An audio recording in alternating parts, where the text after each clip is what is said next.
नमस्कार दोस्तों, स्वागत है आपका मैथ्स मैजिक पे। तो दोस्तों 23 जनवरी 2019 फर्स्ट शिफ्ट में जो पूछे गए प्रश्न थे वो आज हम लोग डिस्कस करेंगे। बाकी बात 21 जनवरी 2019 जो फर्स्ट सेकंड और थर्ड शिफ्ट में जो पूछे गए थे प्रश्न वो हम लोग डिस्कस कर चुके थे। आज जो आपका 23 जनवरी 2019 जो फर्स्ट शिफ्ट में पूछे गए थे प्रश्न उसको हम लोग बेहतरीन तरीका से डिस्कस करेंगे। तो आप लोग सेशन से बन जाइए। सेशन से आप लोग बन गए हैं तो सेशन को लाइक और शेयर आप लोग जरूर कर दीजिएगा, ठीक है।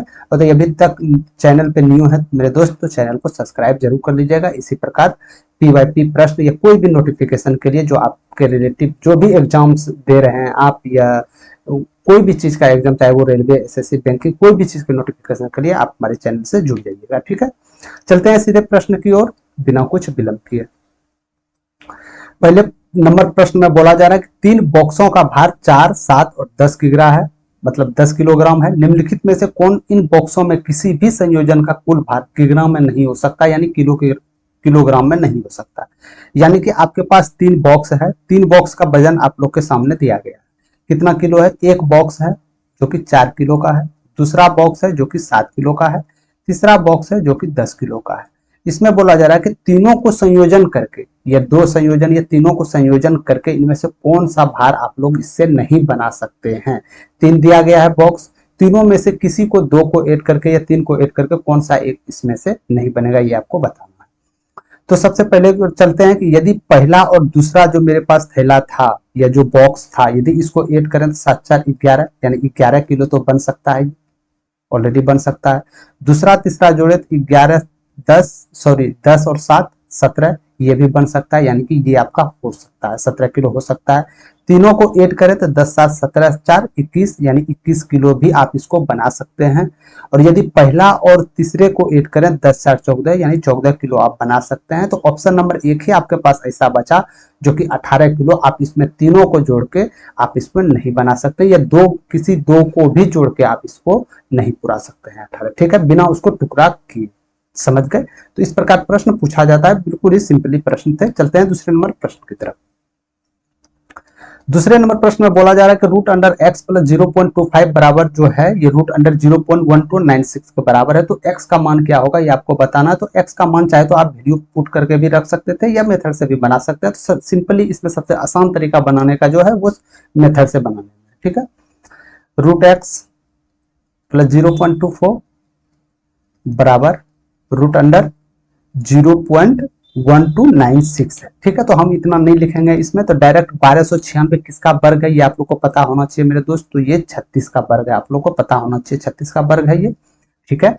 तो दशमलव के बाद कितने अंक हैं? तो 4 अंक है। यदि रूट अंडर दशमलव के बाद 4 अंक है तो कहीं ना कहीं ये 2 अंक आ जाएंगे, तो ये 2 अंक के बाद दशमलव आ गए।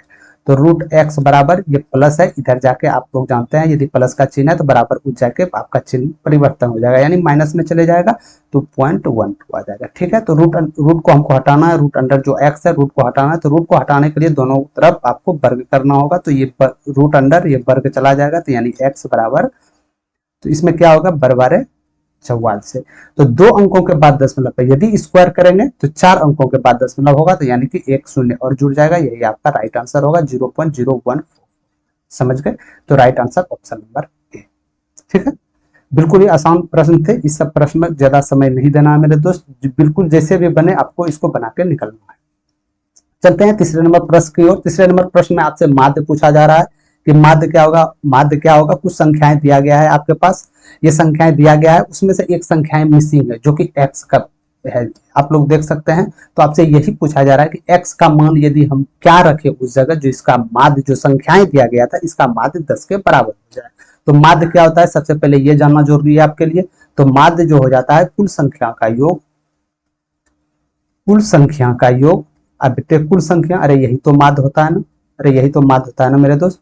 तो माध्य कितना दिया गया था, 10 दिया गया था। कुल संख्याओं का योग क्या है, तो योग हम संख्याओं का योग कर लेते हैं, कितना होगा 10 4 14, एक 15 हो गया, 15 30, 15 45 हो गया, 45 और यदि 26 को ऐड करेंगे हम तो कहीं ना कहीं 71 हो जाएगा, होगा ना मेरे दोस्त, ठीक है 71 हो जाएगा। और एक संख्या आप लोग का मिसिंग है, एक संख्या आप लोग का मिसिंग है जिसको आप एक्स दे दिए हैं, वो संख्या आपको पता नहीं है, वही तो संख्याएं आपको निकालना है। तो कुल संख्या का योग तो हमने लिख दिया, लेकिन कुल संख्याएं कितना है संख्याएं, तो 3 2 5 और 5 3 8, यानी 8 संख्याएं, कहीं ना कहीं 8 से हमको भाग देना होगा। तो कॉर्नर को गुणा करेंगे तो 80 बराबर 71 प्लस एक्स, तो एक्स का वैल्यू क्या निकल गया यहाँ से 9, यानी कि एक्स का वैल्यू आपका 9 के बराबर है। यदि एक्स का वैल्यू आप लोग 9 रखते हैं तो इसका माध्य आप लोग के पास 10 चले आ जाएगा। तो राइट आंसर ऑप्शन नंबर 3, ठीक है। माध्य से एक प्रश्न आप लोग को हर एक शिफ्ट में देखने को मिलेंगे, तो आप लोग को बता दिए माध्य माध्य का बहुलक से 1 से 2 प्रश्न आप लोग के जितने भी आने वाले रेलवे एग्जाम है उसमें से 1 या 2 प्रश्न आप लोग को देखने को मिलेगा। चलते हैं तीसरे नंबर प्रश्न की तरफ। सॉरी, तीसरा नंबर प्रश्न हम लोग कर चुके हैं, चौथे नंबर प्रश्न की ओर चलते हैं। चौथे नंबर प्रश्न में बोला जा रहा है यदि एक निश्चित मूलधन पर चक्रवृद्धि ब्याज पर पहले और दूसरे वर्ष के अंत में प्राप्त राशि 1350 और 1458 है तो ब्याज की दर यानी रेट क्या होगा आपको बताना, ठीक है। तो एक मूलधन था जिसको आप चक्रवृद्धि ब्याज पे लगाए, तो पहले वर्ष आप देखें कि प्राप्त राशि जो हुआ पहले वर्ष कितना हुआ था 1350। आप लोग जानते हैं कि पहले वर्ष कंपाउंड इंटरेस्ट सिंपल इंटरेस्ट जो होता है मेरे भाई ये 0 के बराबर हो जाता है पहले वर्ष, ठीक है। दूसरे वर्ष इसको कायदे से 1350 यदि सिंपल इंटरेस्ट पे लगाते तो इसको 1350 होना चाहिए था, लेकिन कितना हो गया ये 1458 हो गया। तो क्या मैं ये बोल सकता हूँ कि कितना ब्याज कितना यहाँ से आपका हो गया, तो यानी 1350 1450 में 1350 माइनस, सॉरी 1458 है, 1458 में यदि 1350 आप लोग माइनस करते हैं कहीं ना कहीं 108 रुपये आप लोग का ब्याज निकल जाएगा। तो दर निकालने के लिए क्या करते हैं, ब्याज बेटे मूलधन कितना है, तो मूलधन आपको जो पहले साल का है तो वही लेना पड़ेगा। तो यहां से आप करते हैं 12 नमा 108, ठीक है। इसको 9 से डायरेक्ट आप लोग इजी पे कटा सकते हैं, तो 12 नमा 108, तो ये 150 हो गया आप लोग का, 5 दूनी 10 5 3 15 यानी 3 चौक 12 यानी 8% आप लोग का राइट आंसर होगा, 8% ब्याज हो जाएगा। तो 8% 3 नंबर इज राइट आंसर। समझ गए, कुछ भी नहीं करना, फार्मूला यूज नहीं करना है, सिंपली मेथड से हम जानते हैं कि पहले साल का जो इसमें ब्याज है ये 1350 हो जाएगा, सेकंड इंड में ये हो जाएगा, लेकिन 1350 कायदे से यदि सिंपल इंटरेस्ट पे लगाते 1350 होना चाहिए, लेकिन 1458 हो गया, क्यों, क्योंकि ये कंपाउंड इंटरेस्ट है और पहले साल जो होगा मेरे दोस्त इसमें सिंपल कंपाउंड इंटरेस्ट 0 होता है इंटरेस्ट, ये बात समझ गए, ठीक है। चलते हैं 55 नंबर प्रश्न की तरफ। और यदि इस प्रश्न में कोई यदि आपको परेशानी आ रहा है तो बिल्कुल घबराने की जरूरत नहीं है। जब हम सिंपल इंटरेस्ट कंपाउंड इंटरेस्ट जब बेसिक से उसको देखेंगे बाकी बात चैप्टर वाइज, तो उसमें से पूरा क्लियरेंस आपको मिल जाएगा कि कैसे बिना फॉर्मूला लगाए आप लोग इस सब सवाल को बना सकते हैं। चलते हैं 55 नंबर प्रश्न की तरफ। 55 नंबर प्रश्न में बोला जा रहा है दो संख्याएं दिया गया, स्क्वायर दिया गया है माइनस स्क्वायर दिया गया है, तो कहीं ना कहीं इस संख्या में आपको फॉर्मूला यूज करना पड़ेगा। यदि डायरेक्ट संख्याओं को वर्क करने में लग गए तो आपके पास समय बिल्कुल ही नहीं बचेगा। ये प्रश्न के चलते में 4 प्रश्न आप लोग का छूट जाएगा, ठीक है। तो कहीं ना कहीं ये प्रश्न में हम देख लेते हैं, इसका यदि ए का वैल्यू 0.1 रखते हैं, बी का वैल्यू 0.025 रखते हैं, तो कहीं ना कहीं ए स्क्वायर माइनस बी स्क्वायर का मान ये निकल के आएगा, ठीक है। और इसको यदि ए और बी ही तो माने हैं यानी ए माइनस बी, तो ए स्क्वायर माइनस बी स्क्वायर क्या हो जाएगा, ए प्लस बी इंटू ए माइनस बी, नीचे ए माइनस बी, तो ए माइनस बी ये दोनों गायब हो जाएंगे, तो क्या आंसर आ जाएंगे, A plus B is right answer हो जाएगा। तो जिस ऑप्शन में ए प्लस बी है तो वही आपका आंसर होगा। तो ए को आप क्या माने थे 0.1 माने थे, बी को क्या माने थे 0.025 माने थे, दोनों को एड यदि कीजिएगा मेरे दोस्त तो 0.125 के बराबर हो जाएगा। यही आप लोग का राइट आंसर होगा ऑप्शन नंबर। समझ गए, बिल्कुल समय नहीं देना इस सब प्रश्न में, जैसे ही प्रश्न देखे सिंपली आपको फॉर्मूला यूज करके तुरंत बना देना। चलते हैं छठे नंबर प्रश्न की तरफ। छठे नंबर प्रश्न में बोला जा रहा है 3a बराबर 6b बराबर 7c है, तो ए बी सी का अनुपात क्या होगा, आपको अनुपात बता देना है। तो जब भी ये प्रश्न आप लोग के शिफ्ट में कोई भी एग्जाम के शिफ्ट में मेरे दोस्त ये प्रश्न पूछ दे तो बिल्कुल आप लोग को सबसे पहले तो आपको घबराना नहीं है इस सब प्रश्न में। ये सब प्रश्न करने के लिए सबसे पहले आप रेशियो में यदि इसको कन्वर्ट करते हैं, ए बी सी का रेशियो क्या होगा ये जानना चाहते हैं, तो सबसे 3 संख्याएं दिया गया था, तो पहली संख्या को 1 सेकंड के लिए आप इसको ढक दीजिएगा, तो क्या आपके पास 2 संख्याएं आगे बचा, तो ये दोनों को गुणनफल करना, तो 7 छके 42, तो ए के जगह पे 42 लिख देना। फिर दूसरी संख्या को आपको नजरअंदाज करना है, तो कितना तीसरी और पहली संख्या को गुणनफल यहाँ लिख देना दूसरी के स्थान पे। फिर तीसरी संख्या को आपको नजरअंदाज कर देना है, तो पहले और दूसरी संख्या को लिख देना 6 18, तो फिर इसका मिनिमम वैल्यू में इसको तोड़ देना है, तो 3 से ये 14 हो जाएगा, 3 से 7 हो जाएगा, 3 छक 18 हो जाएगा, यानी 14 7 6 के अनुपात में ये आपका रूट आंसर चले आएगा, 14 7 6 के अनुपात में।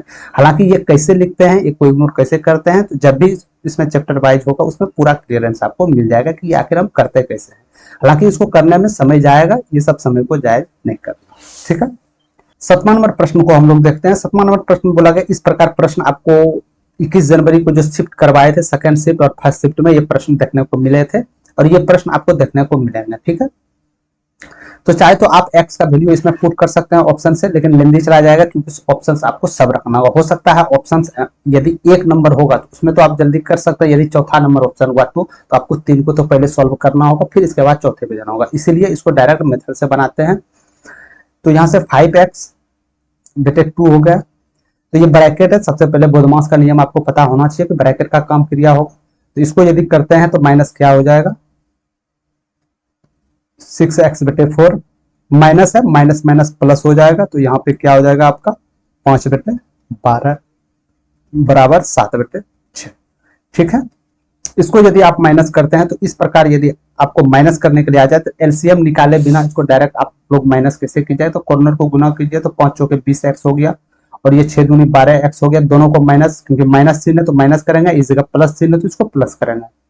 हालांकि माइनस चिन्ह है तो माइनस करेंगे, तो 20x में 12x चला गया 8x, और नीचे हमेशा गुणनफल होता है तो यहाँ 8 हो गया बराबर 7/6, ये प्लस है, इधर जाके चिन्ह परिवर्तन, यदि ये माइनस में हो जाएगा तो माइनस 5 बटे 12 हो जाएगा। ठीक है, तो यहाँ से देख सकते हैं x बराबर क्या आपका वैल्यू निकल के चला आएगा।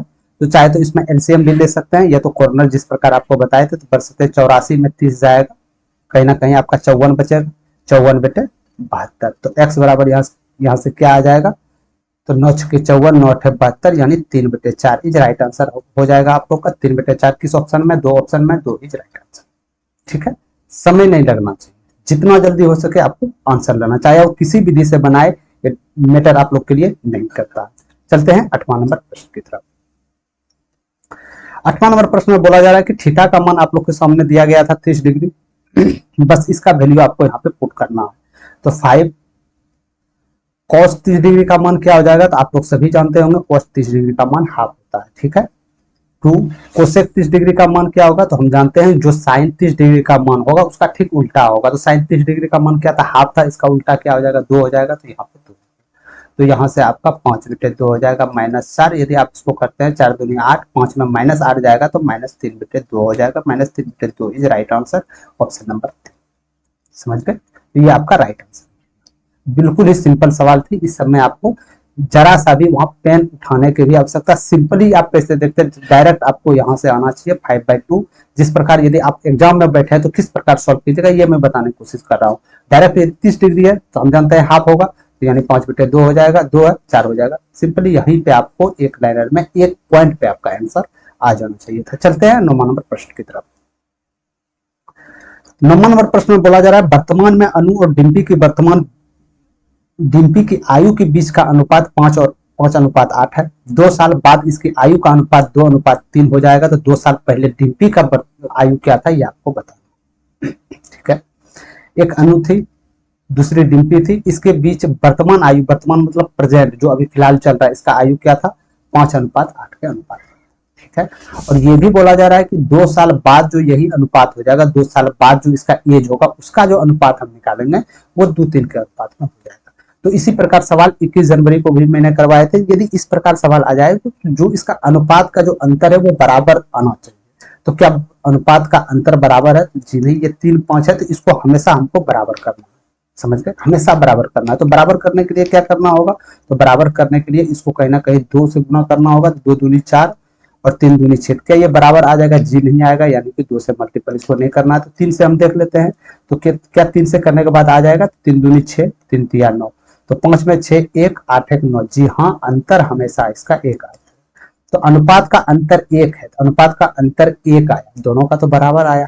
कब आया, 2 साल बाद आया। क्या 2 साल बाद आया ना, तो यानी कि 1 का वैल्यू 2 के बराबर हो गया। क्या 1 का वैल्यू 2 के बराबर है, जी हाँ, 1 का वैल्यू यदि 2 के बराबर है तो 8 का वैल्यू कितने के बराबर होगा, 16 के बराबर होगा। क्या ये वर्तमान आयु है, जी हाँ, ये वर्तमान आयु है। तो आपसे 2 साल पहले पूछा गया है, तो 2 साल पहले इसकी आयु क्या होगी, 14 साल होगा। तो यही आपका राइट आंसर हो जाएगा, ऑप्शन नंबर। समझ गए, ठीक है, बिल्कुल इसमें आपको कहीं भी ज्यादा कैलकुलेशन करने की आवश्यकता नहीं है। इस प्रकार सवाल को, इसको अनुपात में लिखिए, अंतर कीजिए, यदि अंतर सेम आ गया तो जैसे जैसे कि मैंने कल शिफ्टों में बताए थे, तो उसमें तो अंतर बराबर आ रहे थे, तो अंतर बराबर आ रहे थे तो सिंपली वहां से हम कर पा रहे थे, एक का वैल्यू निकाल पा रहे थे। लेकिन इसमें बराबर नहीं आ रहे थे, तो इसको बराबर करने के लिए आपको चाहे तो इसमें चाहे तो इसमें मल्टीप्लिकेशन करना होगा। नीचे में हम इसीलिए क्योंकि संख्या मिनिमम करने में आसान होता था। ठीक है, चलते हैं 10वां नंबर प्रश्न की तरफ।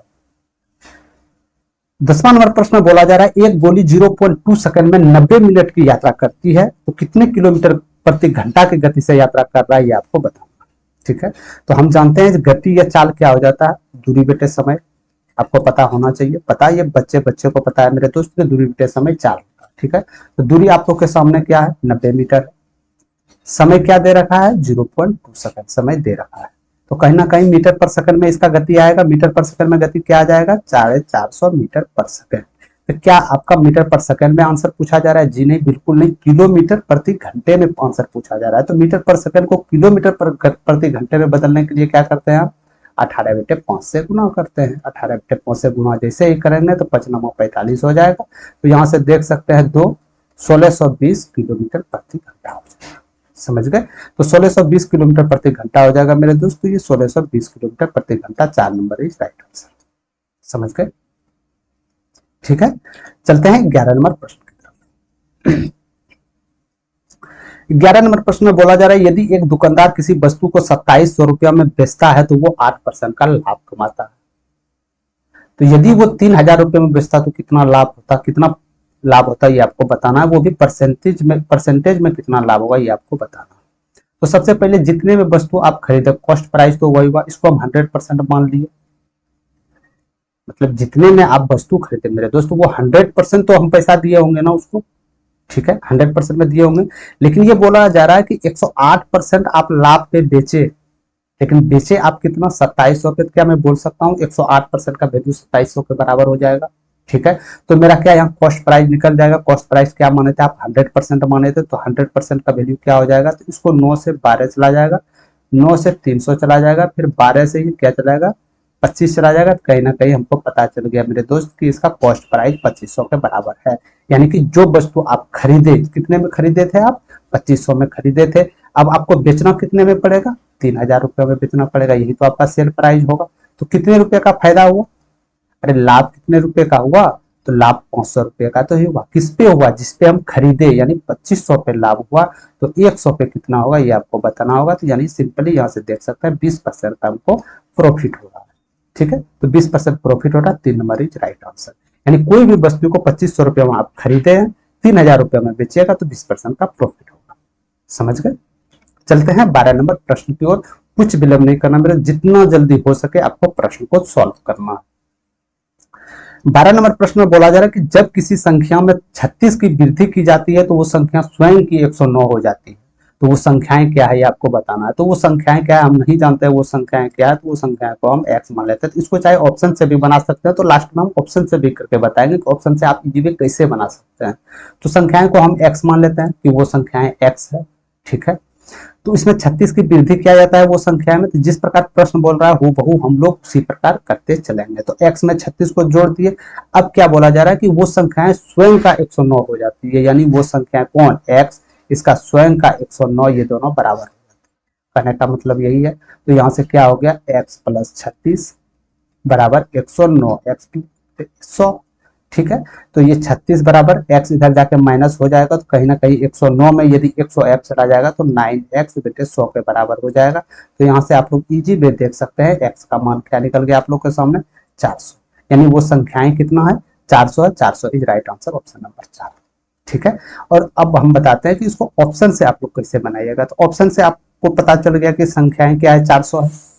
सपोज डेट बता रहे हैं मेरे दोस्त कि ऑप्शन से पता चल गया कि 400 वो संख्या है, मान लिया हम 400 वो संख्या है। ठीक है, तो इसमें 36 को यदि ऐड करते हैं तो क्या 436 हो गया। ठीक है, तो वो संख्याएं, जो संख्याएं था, कौन संख्याएं थी, 400 संख्याएं। तो क्या ये 436 इसका 109% होगा, यही आपको प्रूव करना है। तो इसका यदि 109% निकालते हैं मेरे दोस्त तो 110% ये 436 के बराबर हो जाएगा। तो यानी कि जो संख्याएं हम लिए थे ऑप्शन द्वारा वो संख्याएं 100% हम सही ऑप्शन उठाए थे, यानी वो संख्याएं सही है। ठीक है, चलते हैं 13वां नंबर प्रश्न की तरफ। 13 नंबर प्रश्न में बोला जा रहा है कि पाइप ए 6 घंटे में एक टैंक भर सकता है, पाइप बी इसे 15 घंटे में खाली कर सकता है। यदि दोनों पाइपों को एक साथ खोला जाता है तो टैंक कितने घंटे में भर जाएंगे। बिल्कुल बच्चे वाले सवाल है, इसमें कोई कुछ करने की दिक्कत नहीं है। तो आप लोग को पता होना चाहिए कि यदि ए 6 घंटे में एक टैंक को भर सकता है तो 1 घंटे में कितने भाग भर देंगे, तो 1/6 भाग भर देंगे। वहीं बी यदि 15 घंटे में खाली कर सकता है तो 1 घंटे में कितने भाग खाली करेंगे, 1/15 भाग खाली करेंगे। कहीं ना कहीं ये भरने में जा रहा है तो पॉजिटिव साइन में जाएगा, ये निकलने में जा रहा है तो ये निगेटिव साइन में जाएगा, तो प्लस माइनस माइनस हो जाएगा। तो माइनस करने के बाद पता चल रहा है यहाँ पे ऊपर पे माइनस करेंगे तो 9, नीचे गुणनफल आप लोग को जिससे साफ साफ बताया है पहले भी हम, 3 दूनी 6, 3 तिया 9, 3 पचे 15, यानी कि 1/10 भाग ये भरेंगे। तो टोटल को भरने में कितना समय लगेंगे, 10 ही तो है, उसमें तो 1 भाग 1 घंटे में भरिए रहे हैं, यानी 10 इज राइट आंसर। ठीक है, कोई दिक्कत नहीं है। चलते हैं 14 नंबर प्रश्न की तरफ।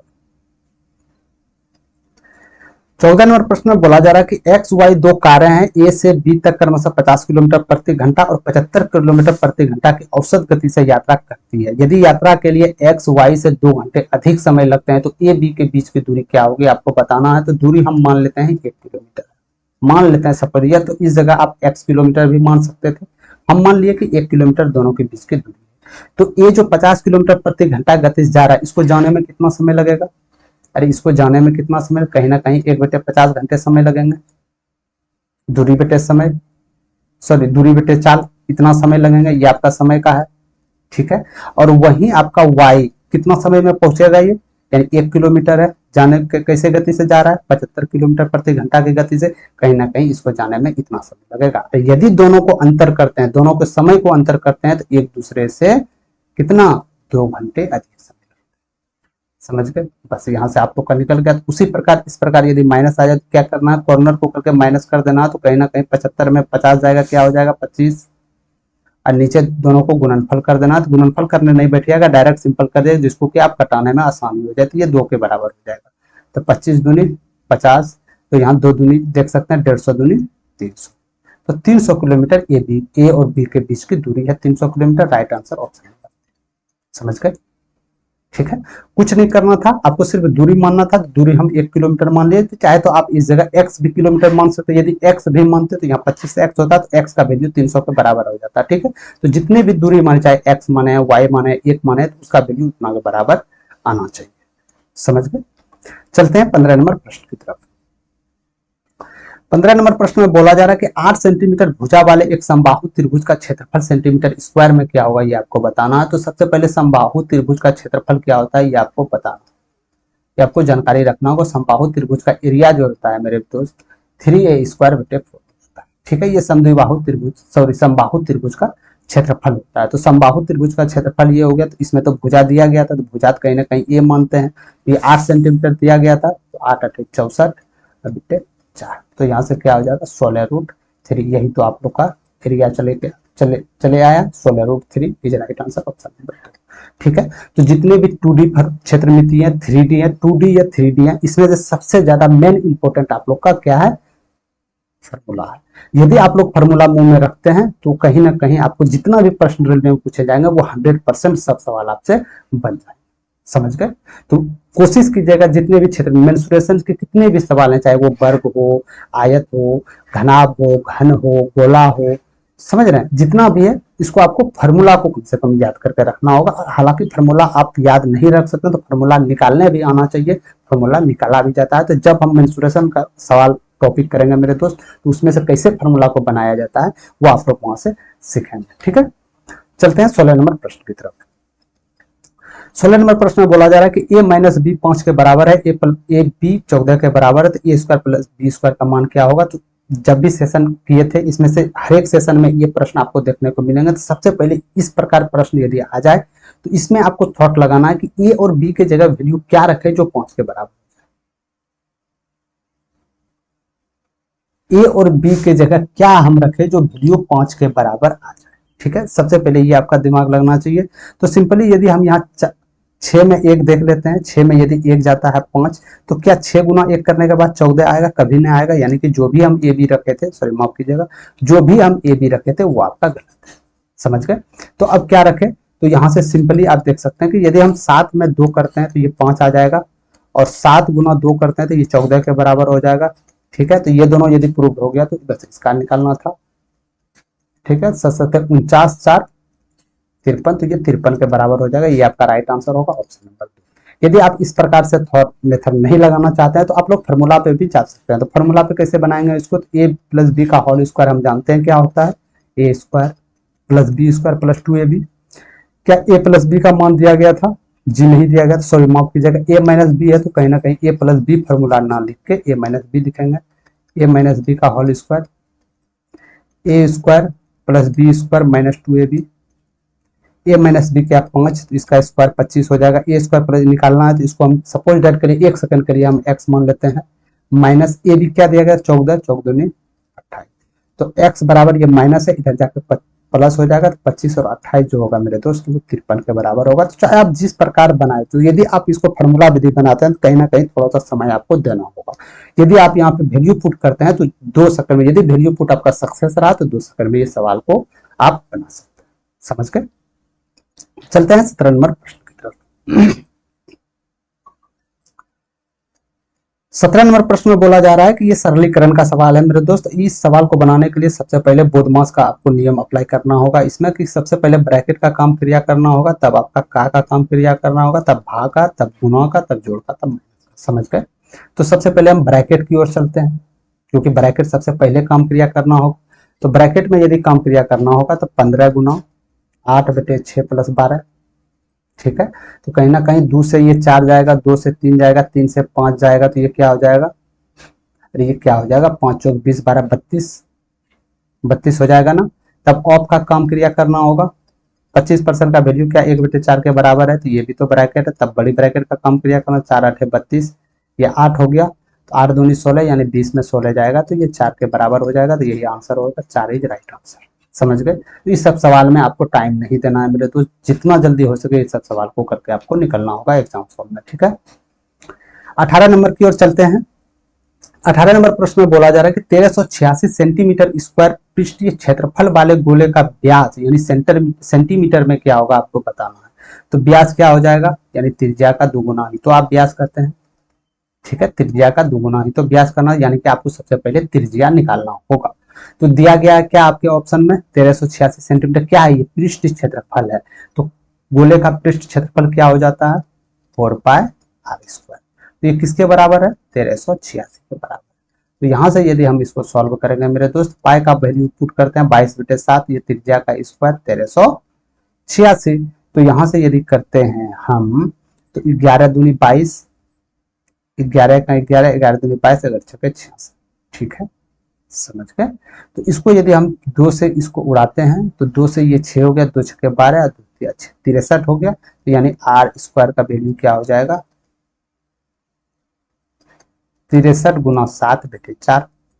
आर स्क्वायर का वैल्यू कितना के बराबर है, तो आर के कितना बराबर होगा, यानी 2 में 1 लेना है। तो यहाँ देख सकते हैं कि 7 × 63 होता है, और गुना 7 है बटे 4 है, 2 में 1 आपको लेना है, एक्स स्क्वायर का वैल्यू है, तो 7 में 1 लेना है।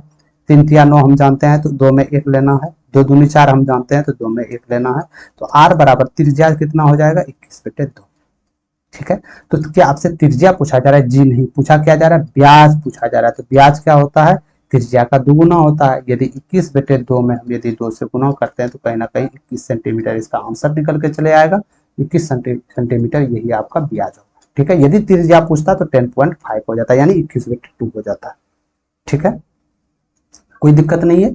ये भी मेंसुरेशन का सवाल था मेरे दोस्त। ये प्रश्न 1 से 2 प्रश्न, कोई भी एग्जाम हो आपका 1 से 2 प्रश्न मेंसुरेशन से आपको, क्षेत्रमिति से 1 से 2 प्रश्न देखने को मिलेंगे, अलजेब्रा से आपको 1 प्रश्न देखने को मिलेंगे, इतना प्रश्न। और जितने भी ज्यादा क्वेश्चन रहेंगे ये percentage, profit loss, partnership, number system, इस सबसे ज्यादा प्रश्न आपको देखने को मिलेंगे, चाहे वो CBT 2 हो या कोई भी हो। चलते हैं 19 नंबर प्रश्न की तरफ। 19 नंबर प्रश्न में बोला जा रहा है एक स्थिर बहने वाली नदी में एक नाव धारा के प्रतिकूल एक निश्चित दूरी 12 किलोमीटर प्रति घंटा की गति से जाती है और इतनी ही दूरी 24 किलोमीटर प्रति घंटा की गति से वापस आती है। तो कुल यात्रा का औसत चाल क्या होगा ये आपको बताना है। तो हमेशा याद रखिए कि कोई भी, चाहे वो गाड़ी हो, चाहे वो नाव हो, कोई भी दूरी यदि समान दूरी तय कर रहा है समान दूरी मतलब समझ रहे हैं, यदि 10 किलोमीटर जा रहा है और 10 किलोमीटर ही आ रहा है, और यदि इसका औसत गति पूछ दे या औसत चाल पूछ दे, समझ रहे हैं, औसत चाल पूछते तो 2xy यानी कि 2 गुना जो जाने का समय, आने का गति, दो से गुना करना है, सबको मल्टीपल करना है और नीचे दोनों गति को योग के बराबर कर देना है। तो ये नियम कब फॉलो होगा? जब दूरी समान हो, जब दूरी समान हो। तो यहां से यदि हम देखते हैं मेरे दोस्त, तो जाने का गति जो आपका है 12 किलोमीटर प्रति घंटा है, आने की गति जो है आपका 24 किलोमीटर प्रति घंटा है, दोनों की गति को ऐड करेंगे तो 36 किलोमीटर प्रति घंटा है। तो 12 या 36, 3 8 24, तो कहीं ना कहीं 16 किलोमीटर प्रति घंटा मेरा एवरेज स्पीड हो। ठीक है, तो एवरेज स्पीड कितना है? 16 kilometre per hour. Option number B is right answer. समझ गए? यदि एक बात, यदि दूरी असमान है, यदि दूरी, इसमें तो दूरी मान के चलिए दूरी समान है तब ना आप ये फॉर्मूला लगाए। यदि दूरी असमान हुआ तो चली गई कुल दूरी बेटे, चली गई कुल समय, ये इसका औसत चाल होगा। तो वो सवाल आपको देखने को मिलेंगे आने वाले शिफ्टों में, तो वहां जो वो क्लियर कर दिया जाएगा। ठीक है, 20वां नंबर प्रश्न में पूछा जा रहा है कि 506 और 782 का एचसीएफ क्या होगा? तो एचसीएफ वो संख्याएं होता है, एचसीएफ क्या होता है, एचसीएफ की परिभाषा क्या होता है? तो एचसीएफ क्या होता है? एचसीएफ छोटी से छोटी वो संख्या,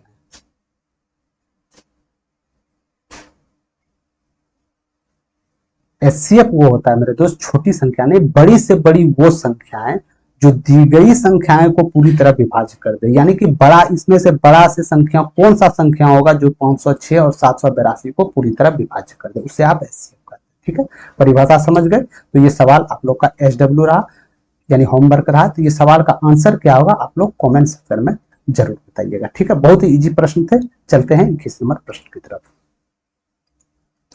21 नंबर प्रश्न में बोला जा रहा है कि यदि ए बी सी 12, 18 और 36 दिनों में एक कार्य कर सकते हैं, वे सभी 2 दिनों के लिए एक साथ कार्य करते हैं, फिर बी कार्य छोड़ देते हैं, तो शेष कार्य को एक साथ पूरा करने में ए और सी को कितने दिन लगेंगे ये आपको बताना है।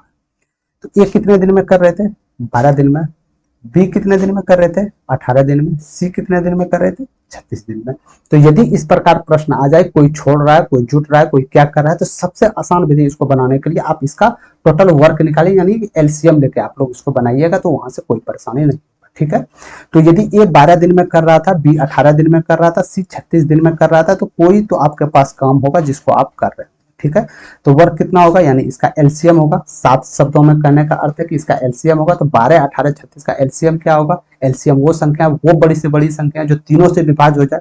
तो क्या 36 इसमें से सबसे बड़ा कौन है? 36। क्या 36 तीनों से विभाज्य हो रहा है? 100%।